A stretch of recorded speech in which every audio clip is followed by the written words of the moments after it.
Hi，我係堅叔，歡迎返到癌友茶記，入嚟坐低斟杯茶先。今日堅叔想同大家分享一個好多癌友完成化療後都會遇到，但未必有人同你講嘅問題。點解化療完咗之後好似乜都唔想食，連胃口都冇？講真，我自己做完化療嗰陣都經歷過同大家一樣嘅狀態。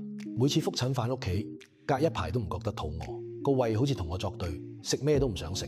經歷過呢個階段之後，我慢慢開始整理出科學嘅資料同實際做法，希望透過癌友茶記同大家分享，幫大家可以更快咁恢復胃口，補充營養，唔會因為食得少搞到身體更加攰。化療後胃口下降，其實有幾個主要原因，唔係心理問題，而係身體生理反應。醫學研究指出，80% 接受化療嘅癌友都會出現食慾下降、味覺異常、口乾、反胃等等嘅情況，呢啲都會直接影響每日嘅營養攝入。完成療程後，雖然腫瘤控制得好，檢查結果穩定，但身體仍然好疲累，食量下降，形成一個惡性循環。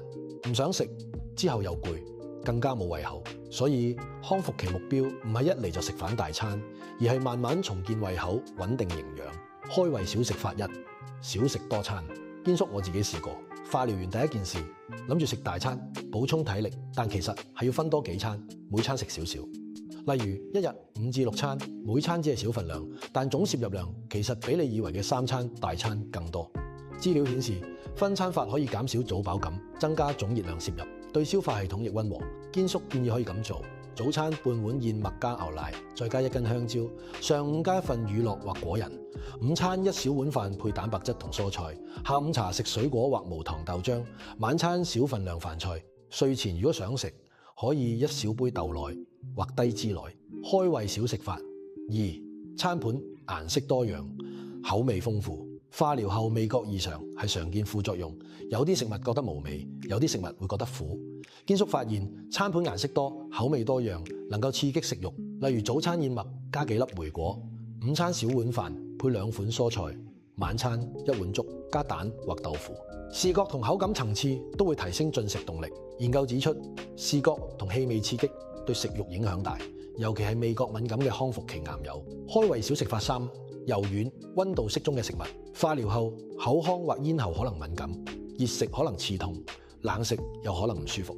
堅叔建議選擇柔軟、溫度適中嘅食物，例如溫牛奶、低糖優格、蒸蛋羹、軟豆腐、小碗粥，加少量蛋白質。研究顯示，柔軟適口食物能減少口腔不適，提高總攝入量，對康復期胃口回復有幫助。開胃小食法4：高蛋白、高能量小點心。化療期間肌肉容易流失，疲勞感加重，因此康復期蛋白質攝取非常重要。堅叔建議選擇小份量、高蛋白、高能量點心，累積總攝入量即可。例如奶酪加果仁、小份蒸蛋、豆腐加少量橄欖油、豆漿或乳清蛋白飲品。臨床資料顯示，蛋白質攝取充足可以幫助維持肌肉，減少疲勞感，對康復期體力回復有明顯幫助。液態或濃縮營養輔助。如果固體食物仍然困難，可以用液態或濃縮營養飲品輔助，而唔係完全代替正餐。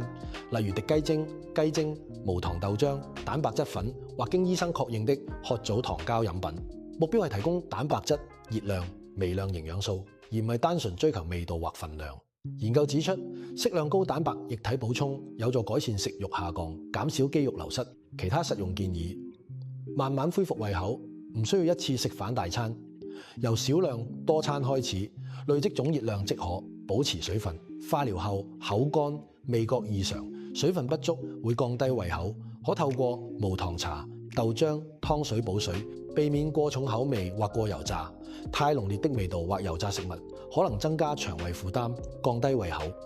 記錄飲食，可寫低每日食量，幫自己了解進食趨勢，亦方便與營養師或醫生討論。堅叔想總結今日內容：化療後冇胃口，好多時唔係心理問題，而係身體生理反應，包括味覺改變、消化系統影響、疲勞、肌肉流失。